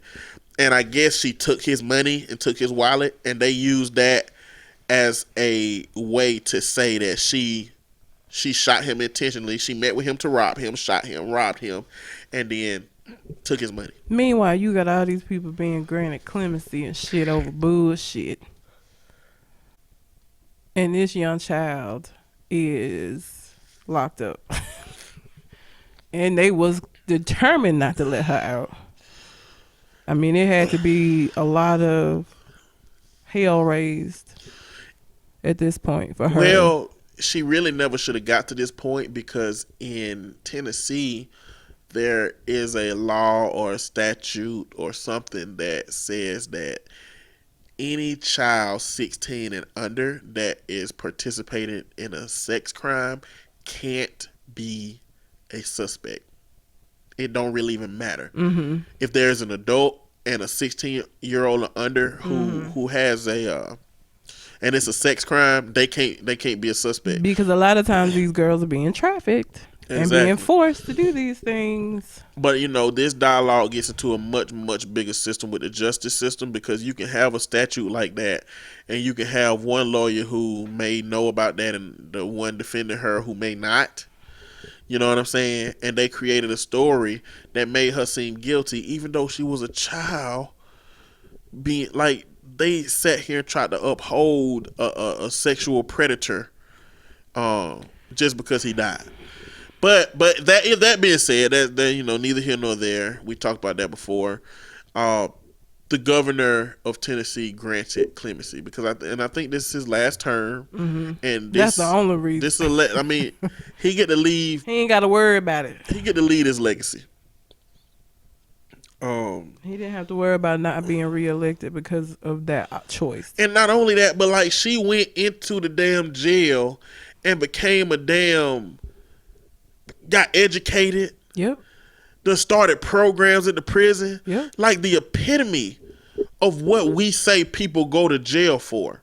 So, And imagine what she could have been, or where she could be had this all not even happened. You know what I'm saying? As far as whatever led her to be in the room with this grown man having sex. I mean, you could also say, what would have happened if this man didn't make her paranoid enough to shoot him and she continued down this path? It would have been somebody else. That lifestyle is such that if it wasn't him, it was going to be, and it might not have turned out where she was the one to walk away alive. That lifestyle is not conducive to I'm just saying, maybe living. Maybe that happening and her going to jail is the difference between her coming out and doing the same shit, or her continuing that lifestyle because it never was. Yeah. I'm not saying that to say, she should have went to jail. That's just a bigger conversation to have about our justice system. It's fucked up. I heard about this, has nothing to do with anything, but because you like the different dimensions, and I heard about a theory that says because every eventuality exists within, like, whether you go left or right, and there is a instance where you went right instead of left. That because of that, only if it was possible that you went that direction. Yeah. You know what I'm saying? Like, anything that's possible that you could do has been done or is done. But you would would have done it. Like, I had to clarify this with myself with this theory, because I know what you're talking about. I don't remember the name of it. It's like a theory that said it believes that we are immortal because, like, let's say in this life I choose to do something that kills me. Or not in this life, but in this dimension. In another dimension, I would have chosen to do the opposite and continue to live. And then whatever ends up killing me in that dimension, I would have done the opposite of that. And so like, we all continue to live. Just there's a possibility, or there's an avenue where we don't do the thing that kills us, or we don't have that heart attack, and so because of that, we're immortal because of it. I can't remember the name of the theory. I was watching YouTube. Sound like it. Got in a rabbit hole. But I was saying, like, if your two options are to, go down this path or go down this path that's full of rats. If you would never ever choose to go down the path with rats, then that dimension don't exist. Mm-hmm. You know, like if I'm allergic to oranges, and I got an apple, a banana, and an orange in front of me, You're never gonna choose the orange. I would never choose the orange, so that never becomes a reality. Only the possible realities are the ones that happen. Like only the banana and the orange, if they were realistic decisions, I would make. But that's something I had to clarify with myself with that theory, because at first I thought that a reality happens based off of all of the potential choices, but it's really only based off of all of the choices that you would realistically make. You know what I'm saying? But that's interesting. But we're immortal. I don't think I like that. Because there's no point of immortality if you don't reap the benefits from it. Like, there's no point of claiming immortality if you don't reap the benefits of immortality in one of the dimensions. It's like that show that you were trying to tell us about when we went to have pho, about how your consciousness... Travelers! Oh, that's my show! So... listen, y'all. It's time travel. If you fool with time travel in the least, oh, man. Whoever write this show they fantastic.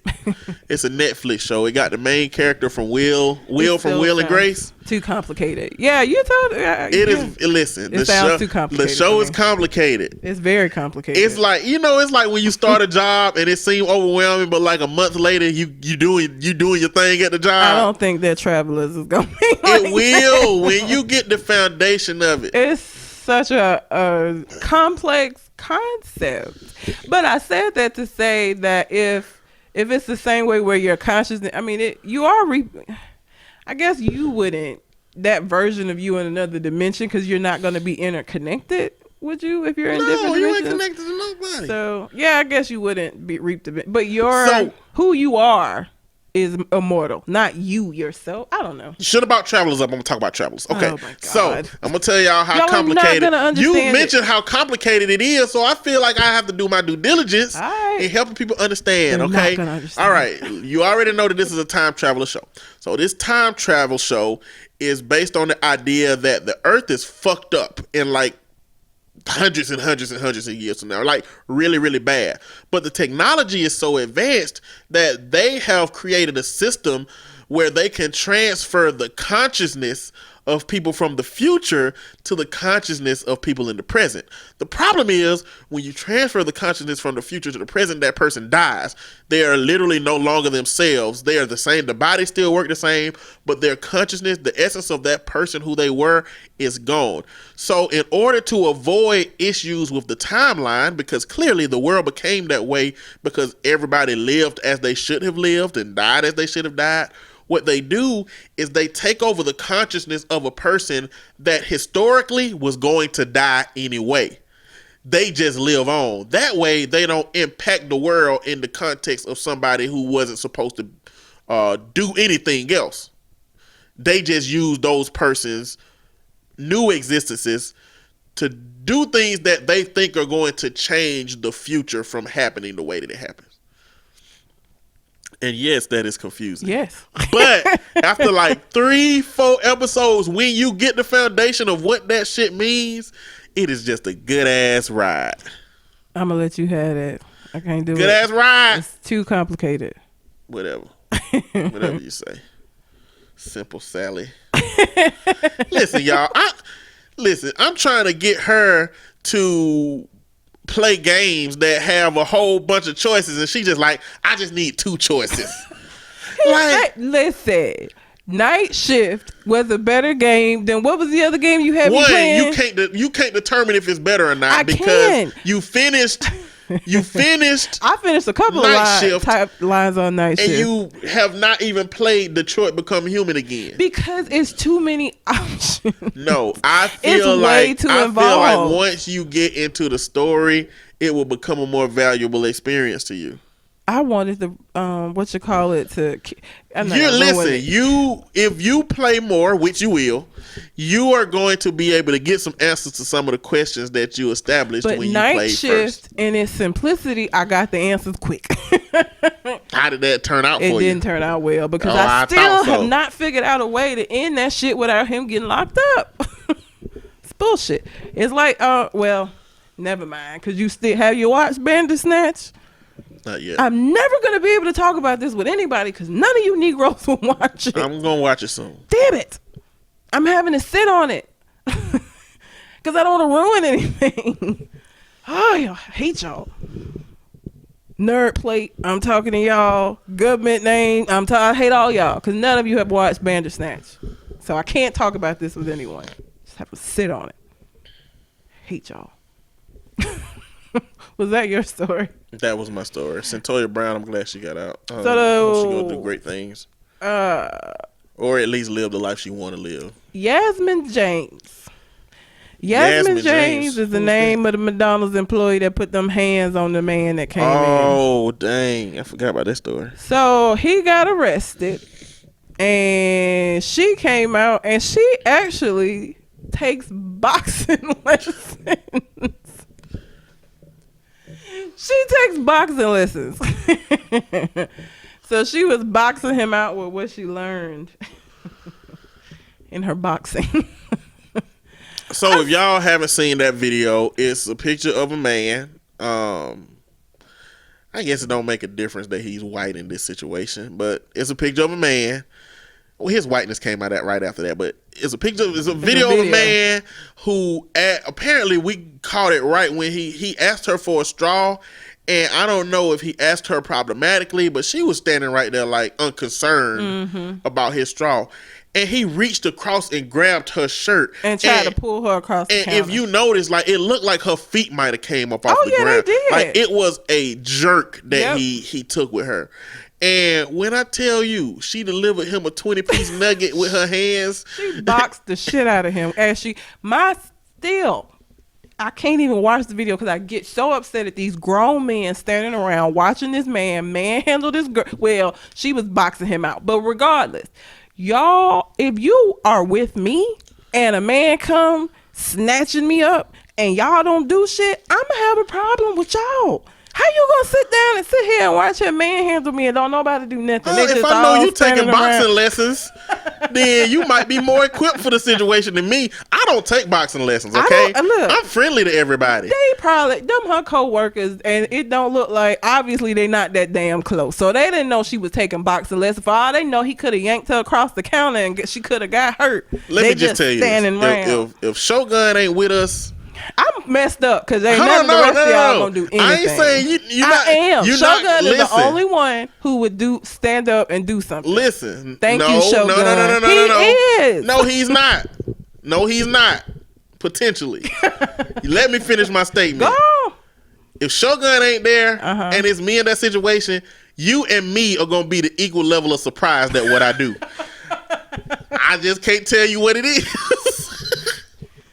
Oh my God! I can't tell you what it is. I think is he going by Elroy or Leroy? Now I can't never remember. Is it Elroy? Elroy might do something, maybe, potentially. I don't know. Shogun is the only one that I know for sure who would do something. Listen, I have no question in my mind. You have too strongly because Shogun's level of involvement started off as like a joke and witty banter between me and Cole Jackson, saying, "Well, he's the one that's fully equipped to do something." But he always like, what? Well, just because he is the most confident in what he would do, don't mean that he is the only one that would do something. Okay, I don't want to find out. I don't want to be disappointed in y'all. I don't want to be disappointed in y'all. I don't want us to leave a situation and I have to be like, so y'all was just gonna stand there. Nothing. Well, I don't want to be in a situation where you ever get confronted in front of me because I don't want to get stabbed in the chest 6 times and look you in the eyes while I'm bleeding out and say this was for you. Why would you do that? Because it was. Would it be a lie? Would it be a lie? You would need to do that. I would already know that. There would be no need. This is the Jamaican all over again. When I was asking y'all to come and walk my dogs with me so that the Jamaican would think that I had a boyfriend, y'all were so convinced that this man has a machete just sitting up in his apartment waiting to come out and machete somebody to death. See, that goes back to the witty banter that we have. Oh, witty banter, reality my is ass. I came over there. You did. And you know what? He wasn't home. Because she didn't do her research. I don't stalk him. He stalks me. I'm not gonna I don't know when he comes home. I just know sometimes I go out there with the dogs and he out there like, where's your boyfriend?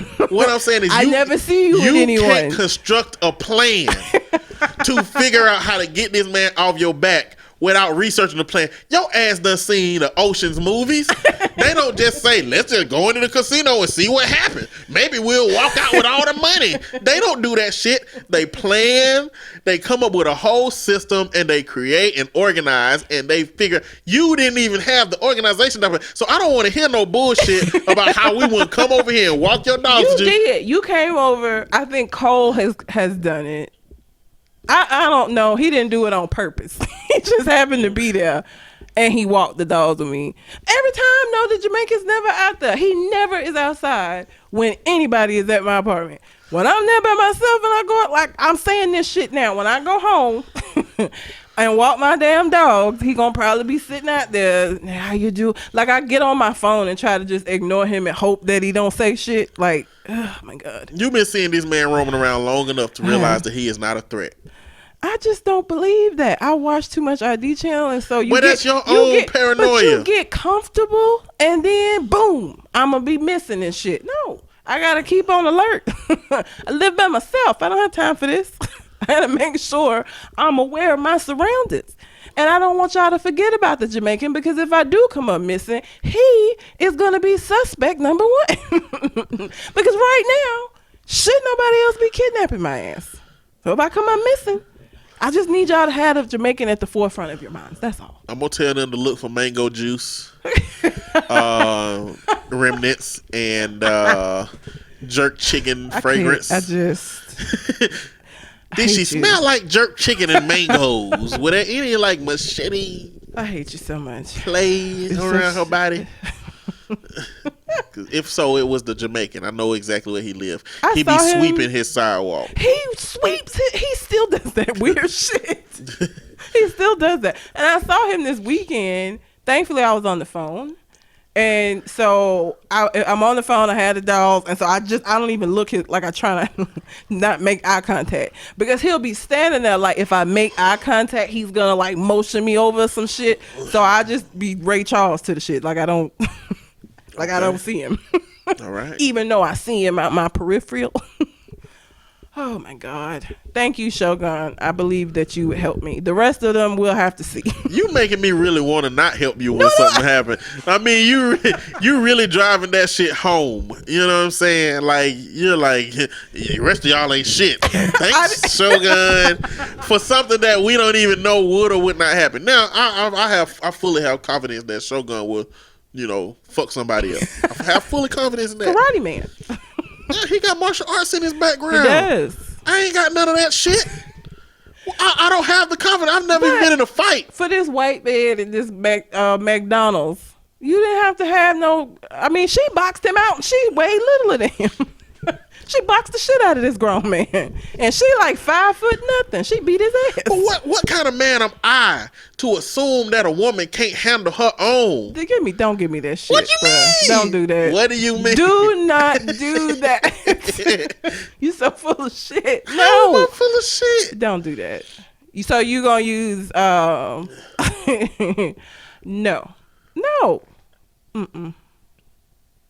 That's not an acceptable response. I'm throwing sweet and sour sauce at his ass. That's what I'm gonna do. Now you got your ass boxed out and you got sweet and sour sauce on your face. That's my contribution.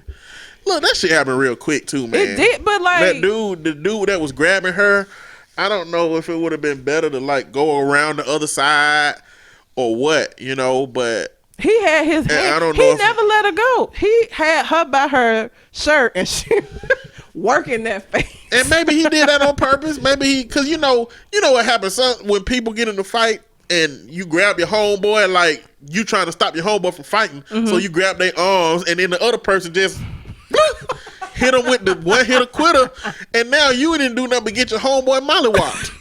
So I feel like he grabbed her under, so he's like, I ain't grabbing them arms. He let them arms keep going at it. No, not the person who finally come and pulled her off of him. I'm saying the white guy had her by her shirt. He never let go of her shirt. So he, instead of him using his hands to try to disengage, I don't even know what that was about. he just kept holding on while I she don't was know bumping why. it. I mean, He the way should've it was let looking, go. it looked like he was drunk. You know, Look, I didn't drink. You don't drink. I have been drunk. And I would like to think that even in the drunkest I've ever been in my life, if somebody was beating my face, I would let release and like step back. but that's what you should do if you're sober. I feel like it make more sense to not do that when you're in a compromised state. If you're high or if you're compromised somehow, your brain don't work the same.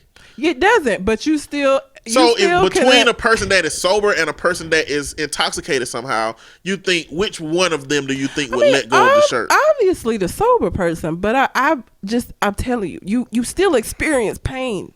And she was giving him that work. I'm just saying. Then there is no logical reason except he's a robot and he froze in those moments until he, realized, this human is attacking me. That first connect could have just stunned him and he couldn't do I doubt it. No. She mollywopped him as she should have. But I said all that to say she had a boxing background.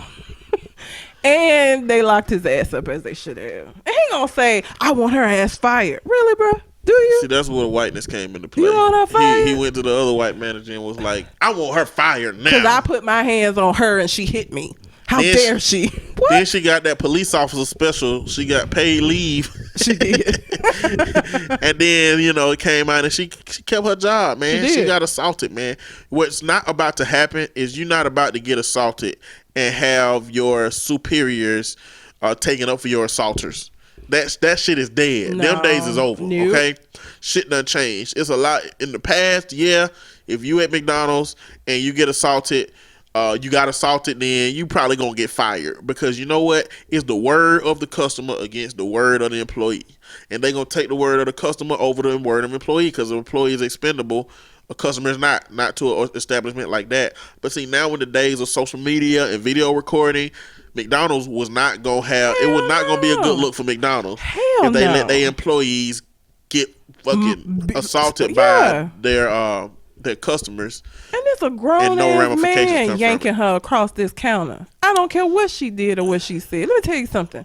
It's a McDonald's. I done went to McDonald's and got horrific service. You hear me? Ain't no point have I ever wanted to like reach across the counter and like jack something. Like the fuck? No. You leave. Don't grace that particular McDonald's again. And just imagine what kind of dude he is. Because if he would do that at McDonald's, imagine what he's doing in his relationships and to the women around him. Because he very easily. Because if it was somebody that was like me, you think he would have did that? No. Hell no, he would have did that. I would have grabbed him and yanked his ass back over to where them apple pies at. Oh, hell no, he wouldn't try to. He was too little. Boy, you're too young for this. He wouldn't have been able to. Well, I'm not gonna bring that back up. I was gonna say he wouldn't have been able to jack up the young lady from the GameStop from last week's conversation. But yeah, sad. But thankfully, she did not get fired, and he got arrested because what he did was assault. You don't put your hands on people because you don't like whatever. I don't care what you don't like. I haven't worked in food service, but I worked retail before. I wish somebody would have. I would have just had to lose that job because what you're not going to do is put your hands on me. You say whatever you want to say. I got and heard a lot of shit, okay? But what you're not going to do is cross that threshold and put your hands on me. It's going to be a problem. Have you heard of Hacienda Healthcare in Phoenix, Arizona? That just sounds very terrible. It sounds very terrible. Hacienda Healthcare? It just sounds... Why would it sound terrible? It just sounds like it's catered to a certain group. Don't know. But Hacienda Healthcare... I feel like white people wouldn't want to have to say, well, who's your insurance with? Hacienda. Like, I just feel like it's catered. Well, Hacienda Healthcare is probably the name of the establishment that you take your insurance to, not an insurance provider. Hacienda Healthcare would be like, who is your insurance through? It's like it's a healthcare establishment. Like a doc in a box? I don't think it's a doc in a box. I think it's just like a medical center. Either way, I don't know. Maybe it's a doc in the box, but there's a woman in that healthcare center that has been in a vegetative state for 14 years who gave birth to a child last week. She's been in a vegetative state for 14 years. I'm trying to do the math. 14 years. Gave birth last week. So 9 months ago, somebody was in Hacienda doing some shit they weren't supposed to. Yes. Somebody had sex with that woman who did not know that it was possible, I imagine, for a child to grow fully inside of a woman while she was all of in her, a vegetative state. Everything is still functioning, which is she's in her mind. Vegetative state speaks to her mind, her brain function. Don't speak to the function of all the rest of her. Oh God, that is sick. Whoever the fuck that was. It's horrible. Oh my God. How did they even find, like, how did they find out she was pregnant?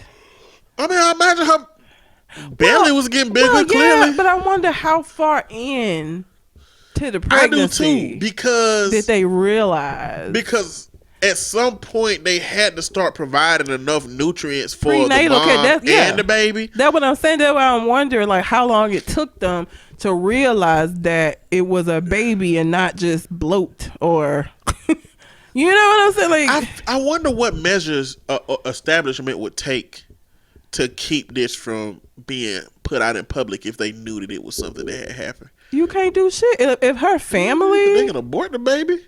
I'm saying it's shit they could do. Like, you know, if this was a movie, they do something underhanded to try to stop it from happening. You know what I'm saying?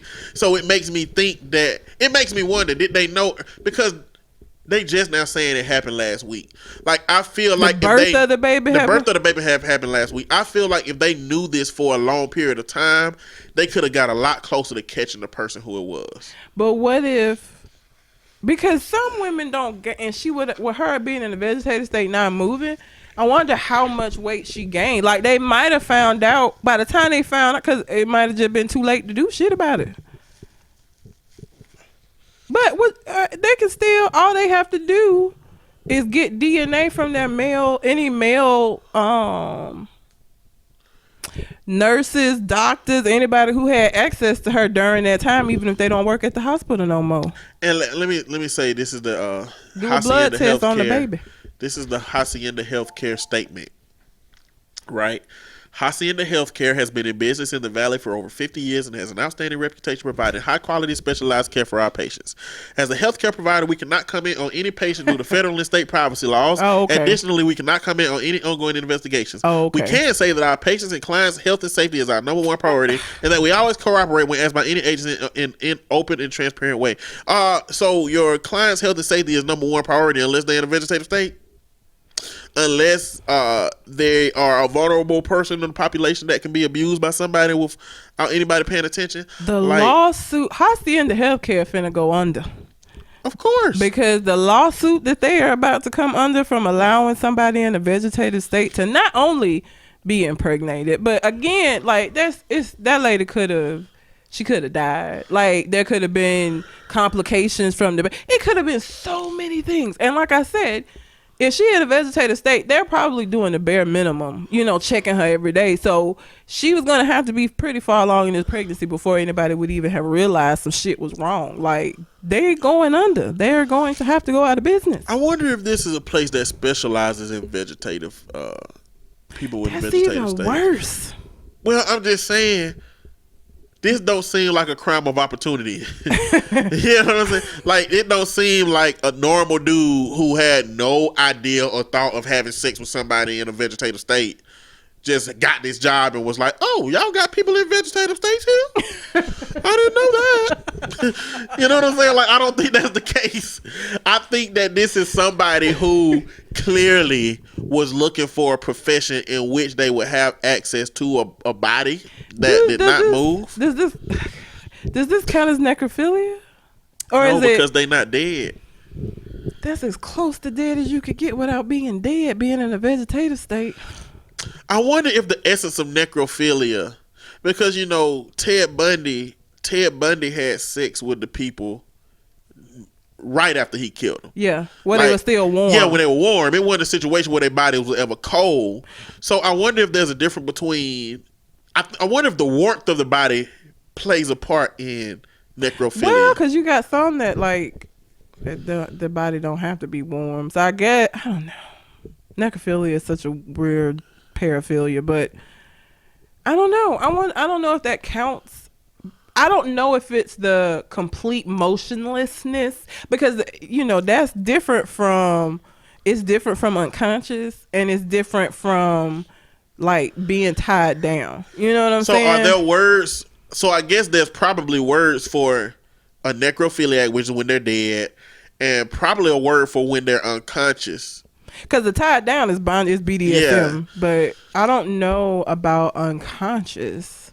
Is it only BDSM if they tied down with consent, or is it BDSM if you tie somebody down? Period.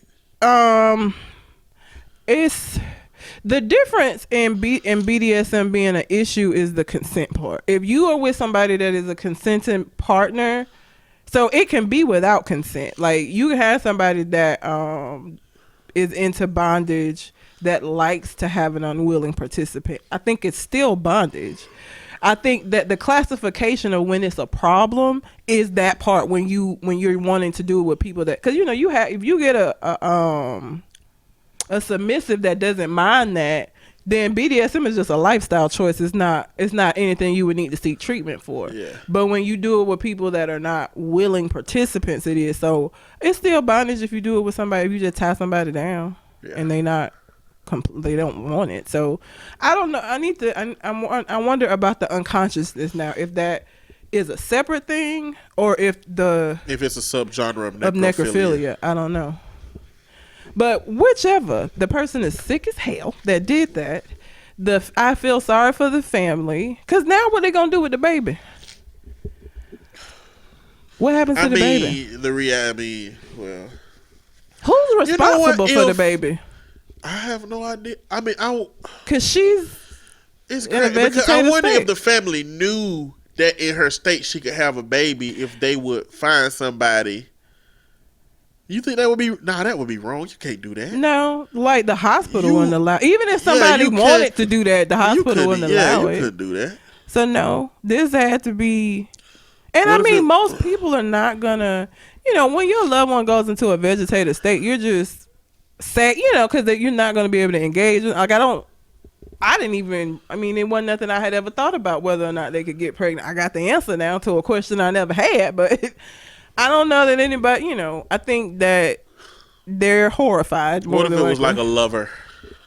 What if it was like an ex-husband or a husband? That don't make it no creepier. That you. It's definitely creepy. Don't get me wrong. Sneak it in there having sex with your wife, ex-wife, whatever. It's still weird. And I don't think they wouldn't allow. It take a specific type of creep to do this.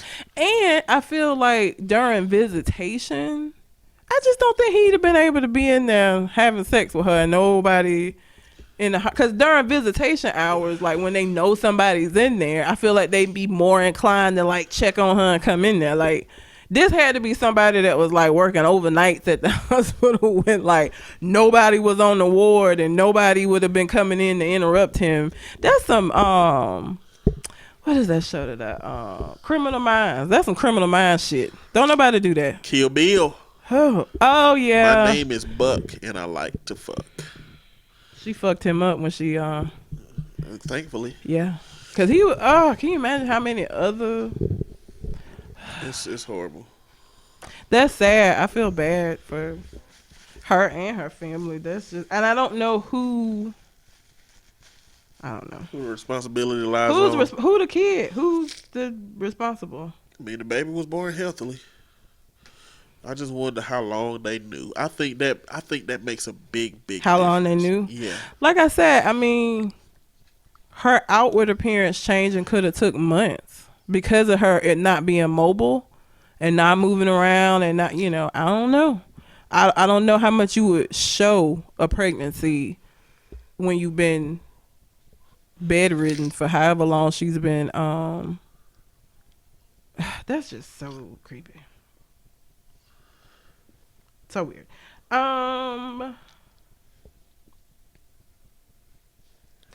New York City adds gender neutral option to their birth certificates. This goes into what we were talking about last week. Here in New York City, this is what the mayor said. You have the right to affirm your gender identity. Starting in 2019, all New Yorkers will be able to change their gender marker on their birth certificate to male, female, or X without a doctor's note.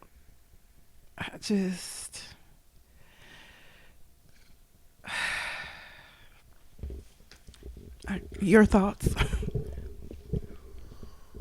I think that I don't know. I guess you losing the evidence to find out if the person that you dating is a man or was born a man or a woman. But at the end of the day, to me, it's progress. Like, I don't need a birth certificate to tell me if the person, like the people who end up on Jerry Springer, that wouldn't be me. Like they silly ass short bus riders. Like, how did you not know? Yeah, but you know what I'm saying? So what if you met somebody pre-op? Pre-op. They look completely like they were born a woman. I don't know. I don't think I would. You don't think you would what? I don't think I would. I think I would. You think you would know? I think I would know. I mean, let me put it like this: the level of. Let me say it like. Let me put it like. Let me put it in a better way. The people that you see on Facebook who are pre-op that look amazing, or post-op, yeah, or post-op that look amazing, who look like women and look good for having been a man, ain't checking for me. 325 pounds, balding. They not checking for me, so I ain't got to worry about them. There's a whole subgenre called bears that we just found out about. What if there's somebody that's interested in bears? Then you would be. Then I would be checked for. You but would. I'm inclined to believe that is a very small population because at 34, I feel like I should have been approached by a post-op woman that looks amazing and been confused. The fact that had happened in 34 years means that I don't think that it's going to be a common occurrence as possible. But what also, they don't know I'm hairy because I wear clothes. I'm not an actual bear. What if you lived in California? Because, like, okay, I think that here you wouldn't have that problem because it's Alabama, and that's not to say that there are no transgender people here, but you're not gonna really see no amazing post-op. It's not gonna be rampant. But like, what if you live somewhere else where there is a lot of them? Then I feel like I would have a dialogue that reflects what I'm looking for. I think when I first date somebody, I would say, hey, are you a man? They're not a man anymore. They're going to say no. Hey, were you born a man? You know, and if they say no, then if I find out they were, then I get to leave them because they was a lie, not because they used to be a man. You lied to me. Our relationship is built off of lies. I can't continue this, love. I told you that workshop that I went to where there was an advocate for LGBTQ rights that was saying that she didn't feel like people had to say that they were transgender. And I still don't agree with that. And I have nothing but love and support for the transgender community. But as a woman who wants to have kids one day, I need to know, regardless of how amazing as a man that you look, you don't have sperm. We're not going to be able to have kids the traditional way. That is something that I should have a say over. That is something. So to say that he ain't got to tell me that shit that's no. What if they got like a special strap on with, not even a strap on, it's like a part of them now. Like they got it built in and it's like electronic and it got like a sperm release. That's not how that works. It's not? No. The ones that get bottom surgery, they have penises, but they're not going to be able. What I'm saying, the technology that I'm talking about don't exist, and if it do, it ain't out yet. What I'm saying is, if they were able to like have something in there that squirts out sperm.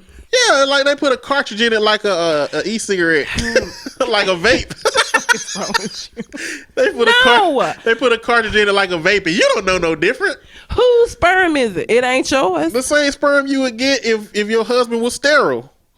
But that is a choice that I can make, because also if my husband is sterile, we could decide to adopt and I could not have stranger sperm in my vagina. So no, even that would be an option. You're taking away my option if you just, that just sounds, So I just don't believe that you don't have to tell people that. I don't, because you're taking away their other options for other aspects within that relationship. You know they have like dildos that shoot out stuff. But that it's not gonna be your DNA because you are a woman. Therefore, you can't manufacture sperm.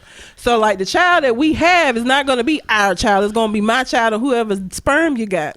But I'm bringing it up to say like, I just don't know if that's cake icing or like, is it lemon flavor? I hate you so much. I'm just saying, like, when you watch like solo porn stuff, this is why I don't. They have like toys that like emulate, a real meat. So it's like, I'm like, is that like flavored or is it like? That sounds disgusting. I probably need to take a stroll through an adult store and just see what is love stuff still it's across still from over me? there. Yeah. I need to stroll. I've never been in one. I went in the one in Montgomery. It's some weird shit. Cause like when you walk in, there's like the regular stuff. Like there's like outfits and like regular stuff. Then there's like a curtain to like a back room. And the back room is like where all of these like dildos and all of these different things are housed in the back room. When you first walk in, it's just like, maid costumes or like like regular shit, and you have to like cross the curtain to see the rest of the stuff. It was I only went in there once because I was horrified by the stuff behind the curtain. I've never been in one. Never went in there again. But yeah, I don't believe that whole they don't have to tell you, they don't have to identify. Yes, I need to know, because that is something that I should have the right to decide. You shouldn't be able to take that from me. It's the same thing with a man and a woman. That person is not going to be able to carry your child.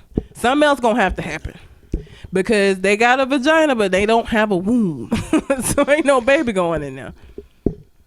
Even if they get bottom surgery, they just give them a vagina. They don't create a womb. At the end of the day, it's just a new dialogue has to exist for people up there dating. I like to believe that you will be able to recognize, I don't see as many women, like male to or female to male, that look like, usually I can tell, like, oh, okay, his face real feminine. You know what? For a man, I think I have about the smallest hands I can get.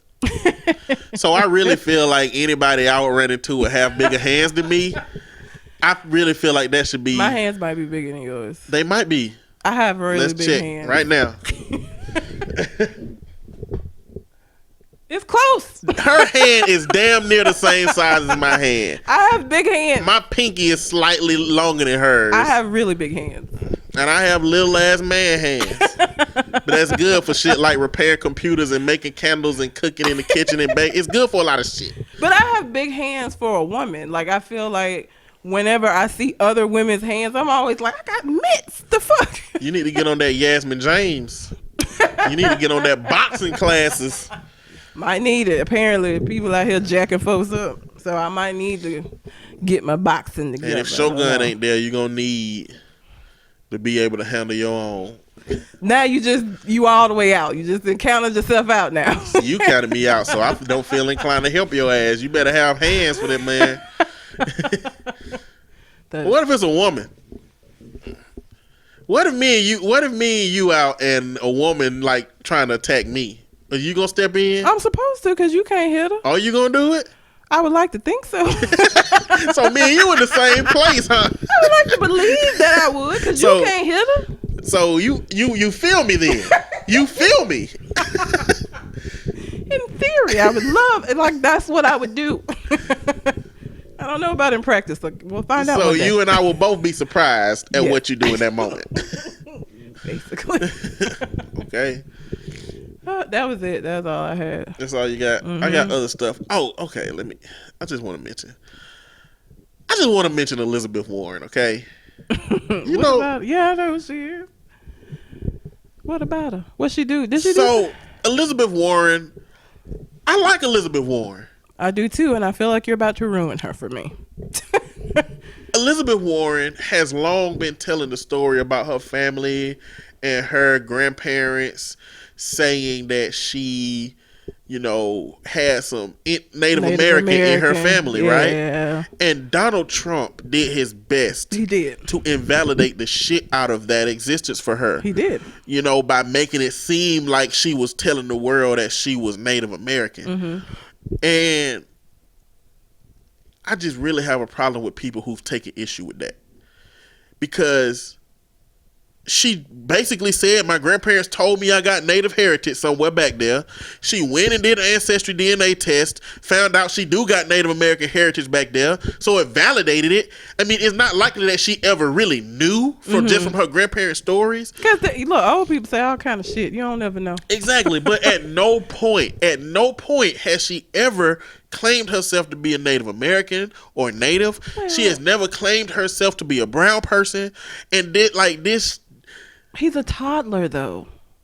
What I'm saying, this tit for tat shit is the reason that Hillary ended up being the best candidate to somebody, and she was fucking horrible for the role. Personality and character wise. Mm-hmm. We got somebody like Elizabeth Warren, and we really gonna find some tit for tat shit to invalidate her. Now, I'm not saying that she's any better than Kamala Harris or Cory Booker or Joe Biden or anybody. I love Uncle Joe. You know what I'm saying? I'm not saying that she's better or worse than any of them. I'm just saying, like, everybody who needs to be a part of the dialogue that is willing to take on the role. She's the first person that's created a what is it called? Like a discovery group or something that's called a person when they decide to run for president. Mm-hmm. And it's a lot of people, but like we can't afford using this tit for tat shit because Donald Trump already done came out with a tweet that got Elizabeth Warren and it got 1/2020th. You know what I'm saying? Just a meme he found. I'm sorry, y'all. I got really congested toward the end. So but we really can't afford to let him play his little politics shit. And he's happy that she came out of this because she's somebody that can be bullied. Now it's gonna be really interesting to see how he bullied Cory Booker's and the Kamala Harris's, because I want to see how he do that because he's already throwing Native Americans under the bus to attack her. He been calling her Pocahontas for so long. Oh, that's so disrespectful. And the thing is, in my family, and Native Americans come out, they come out in droves, like upset because because it's disrespectful. Yeah. No, I'm talking about to her. Oh, okay. Against her because she took that my grandma, my great grandma is Native American, Cherokee. Mm-hmm. From my parents' record. I don't know how much. Mm-hmm. I don't know if she was even part of any reservations. I don't know how deep she was in it. But I know that there is some Native American in my heritage. Is it a problem for me to say that? Apparently. Is it a problem for me to communicate that? Or is it a problem for her to communicate it because she's white and look white, and it's not a problem to me to communicate it because I'm black and I look black? Like, there is nothing about her having done that brought her any benefit. No. She did it because it was something that Donald Trump was saying that she was lying about, and he called him on his bullshit, calling her a liar. And I hate that people took that shit and have made it an issue for her. I hate that because I like Elizabeth Warren. I like Elizabeth Warren. I need more information from her as to whether she would be a good president, but I like her, and I just don't like how this shit went down with her. But shout out to all of y'all that's furloughed right now. Government shutdown. Sorry. Hopefully it ends soon. Let me tell you what's gonna happen. All of these people who really count on and look forward to, because that if this isn't resolved by tax time, them shits don't come out neither. Like, none of that comes out. Like, they'll run it but you won't get your money. Basically, like, they're gonna process them, but no money will be out until the government shutdown is over with. See, this ends up being what I believe is the downside of having a president that has a business mind. Mm-hmm. This is the downside, because in his world, he's so used to getting what he wants because he runs everything, and America doesn't work that way, that he's happy to shut the government down. He is. And you know what he did? He told the talking shit. landlords and rental people and people who are owed money to be forgiving of those people who might not be able to pay because of this government shutdown. Bullshit. As if he would ever do that if anybody that he was over as a landlord in this situation. He wouldn't do that. So it's like, Jesus. It's ridiculous that this is the expectation. And the reason that it's been going, see, in the government, shutting down the government has usually been like a tactic, and it's been to play short. the other person's hand. And it's always been short because it's a tactic to force the other person's hand to get what you want. The problem is Donald Trump don't know what he want, and nobody else know what he want. The reality is Donald Trump want a wall, but what he has to give the Democrats in order to get his wall is gonna always be more than he want to give. Oh, yeah. But if he want his wall, he gonna have to give a lot. And right now the Democrats are like, you know what? I think the Democrats are like, you know what? Let's ride out this shutdown because Donald Trump ain't moving. We actually put out some legislation that was approved and bipartisan in the House and the Senate that Donald Trump turned down after he watched Ann Coulter and listened to one of them shows. I can't hear her name without thinking about her version on Boondocks. Mm-hmm. But it was supposed to be attacked. But I think the Democrats saying let's ride this out because I think that if we ride this out, it's just gonna continue to make Donald Trump look worse and worse and worse. It does. And if this gets to tax time, yeah, it's gonna be a problem. This gonna be terrible. Because a lot of his folks, a lot of his supporters are going to be pissed the fuck off. Because, like, right now, the only people really being impacted by this shutdown are any of the people that work for the federal government. But them taxes is going to affect everybody. So, if it goes that far, I don't know. And I feel bad because, like, my cousin had her second interview for a job. And was really, hype about it. Government shutdown happened. It's a contract position. So guess what? They're not hiring for it now. Like, it's just, he's such a toddler. You know how toddlers don't really have a concept of the world yet? And so they're still very self-inclined because they haven't learned, their world revolves around them. He is very much a toddler. He's a toddler.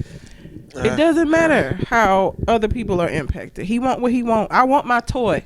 You're not giving me my toy. He that kid that take the ball in the house because he get mad. Give me my ball. Give me my ball. He that dude. It's all good. Anyway, well, that's all I got. Alrighty. Got anything else? I do not. All right. Well, until we come to the next conversation. We out. Holla.